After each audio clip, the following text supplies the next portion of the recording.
Yochanan Chapter 11. There was a man who had fallen sick.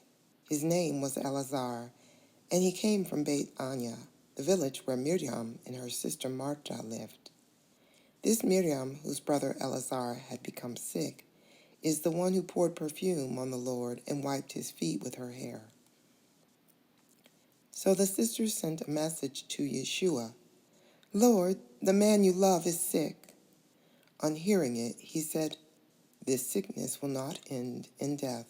No, it is for God's glory, so that the Son of God may receive glory through it." Yeshua loved Martha and her sister and Eleazar.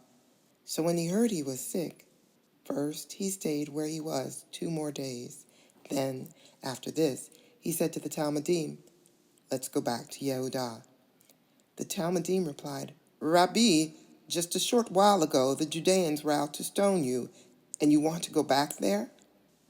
Yeshua answered, "Aren't there 12 hours of daylight? If a person walks during daylight, he doesn't stumble, because he sees the light of this world. But if a person walks at night, he does stumble, because he has no light with him." Yeshua said these things, and afterwards he said to the Talmudim, "Our friend Eleazar has gone to sleep, but I am going in order to wake him up." The Talmudim said to him, "Lord, if he has gone to sleep, he will get better." Now Yeshua had used the phrase to speak about Eleazar's death, but they thought he had been talking literally about sleep. So Yeshua told them in plain language, "Eleazar has died, and for your sakes I am glad that I wasn't there, so that you may come to trust. But let's go to him." Then Toma, the name means twin, said to his fellow Talmudim, "Yes, we should go, so that we can die with him." On arrival, Yeshua found that Eleazar had already been in the tomb for 4 days.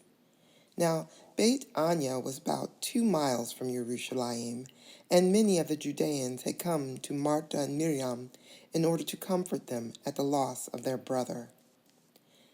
So when Martha heard that Yeshua was coming, she went out to meet him, but Miriam continued sitting Shiva in the house. Martha said to Yeshua, "Lord, if you had been here, my brother would not have died. Even now I know that whatever you ask of God, God will give you." Yeshua said to her, "Your brother will rise again." Martha said, "I know that he will rise again at the resurrection on the last day." "I am the resurrection and the life. Whoever puts his trust in me will live, even if he dies. And everyone living and trusting in me will never die. Do you believe this?" She said to him, "Yes, Lord. I believe that you are the Messiah, the Son of God, the one coming into the world." After saying this, she went off and secretly called Miriam, her sister. "The Rabbi is here, and he is calling for you." When she heard this, she jumped up and went to him. Yeshua had not yet come into the village, but was still where Martha had met him. So when the Judeans who had been with Miriam in the house comforting her saw her get up quickly and go out, they followed her, thinking she was going to the tomb to mourn there. When Miriam came to where Yeshua was and saw him, she fell at his feet and said to him, "Lord, if you had been here, my brother would not have died." When Yeshua saw her crying, and also the Judeans who came with her crying, he was deeply moved and also troubled. He said, "Where have you buried him?" They said, "Lord, come and see." Yeshua cried. So the Judeans there said, "See how he loved him." But some of them said, "He opened the blind man's eyes. Couldn't he have kept this one from dying?" Yeshua, again deeply moved, came to the tomb. It was a cave, and the stone was lying in front of the entrance. Yeshua said, "Take the stone away." Martha, the sister of the dead man, said to Yeshua, "By now his body must smell, for it has been 4 days since he died." Yeshua said to her, "Didn't I tell you that if you keep trusting, you will see the glory of God?" So they removed the stone.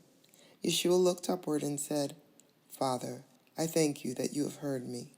I myself know that you always hear me, but I say this because of the crowd standing around, so that they may believe that you have sent me. Having said this, he shouted, Eleazar, come out! The man who had been dead came out, his hands and feet wrapped in strips of linen and his face covered with a cloth. Yeshua said to them, Unwrap him and let him go. At this, many of the Judeans who had come to visit Miriam and had seen what Yeshua had done trusted in him. But some of them went off to the Perushim and told them what he had done. So the head Kohanim and the Perushim called a meeting of the Sanhedrin and said, What are we going to do? For this man is performing many miracles. If we let him keep going on this way, everyone will trust in him, and the Romans will come and destroy both the temple and the nation. But one of them, Caiaphas, who was Kohen Gadol that year, said to them, You people don't know anything. You don't see that it's better for you if one man dies on behalf of the people, so that the whole nation won't be destroyed. Now, he didn't speak this way on his own initiative. Rather, since he was Kohen Gadol that year, he was prophesying that Yeshua was about to die on behalf of the nation, and not for the nation alone, but so that he might gather into one the scattered children of God. From that day on, they made plans to have him put to death. Therefore, Yeshua no longer walked around openly among the Judeans, but went away from there into the region near the desert to a town called Ephraim, and stayed there with his Talmudim. The Judean festival of Pesach was near, and many people went up from the country to Jerusalem to perform the purification ceremony prior to Pesach. They were looking for Yeshua, and as they stood in the temple courts, they said to each other, What do you think? That he simply won't come to the festival? Moreover, the head Kohanim and the Perushim had given orders that anyone knowing Yeshua's whereabouts should inform them, so that they could have him arrested.